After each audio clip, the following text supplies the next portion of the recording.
बुद्ध आणि त्यांचा धम्म भाग 3 नव्या प्रकाशाच्या शोधात 2 सांख्य तत्वज्ञानाचा अभ्यास. भृगु ऋषींचा आश्रम सोडल्यावर गौतम आलार कालाम मुनींचे वसतिस्थान शोधावयास निघाला. आलार कालाम त्यावेळी वैशालीस राहत होते. गौतम तेथे गेला. वैशालीस पोहोचल्यावर तो त्यांच्या आश्रमात गेला.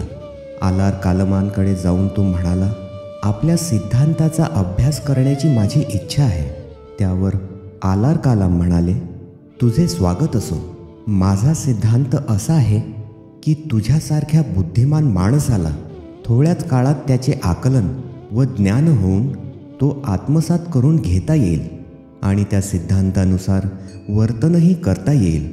खरोखरच हे उच्चतम ज्ञान संपादण्यास तू अगदी पात्र आहेस.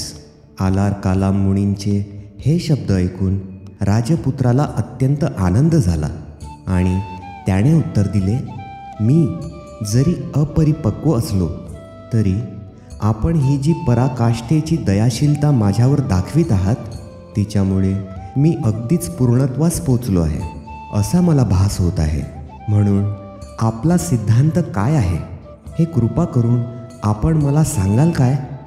आलार कालाम म्हणाले, तुझ्या मनाची थोरवी, तुझ्या स्वभावातील प्रामाणिकपणा आणि तुझा निश्चय ह्यांच्यामुळे मी इतका उत्साहित झालो आहे की तुझ्या पात्रतेची कसोटी पाहण्यासाठी तुझी कोणतीही पूर्वपरीक्षा घेण्याची आवश्यकता मला वाटत नाही. हे श्रोतुश्रेष्ठा, आमची तत्वे ऐक. नंतर त्यांनी गौतमाला सांख्य तत्वज्ञानाची तत्वे स्पष्ट करून सांगितली.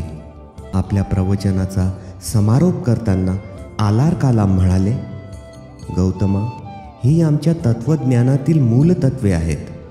मी तुला ती सारांश रूपाने सांगितली आहेत. आलार कालामांनी केलेल्या अगदी स्पष्ट अशा विवरणामुळे गौतम आनंदित झाला.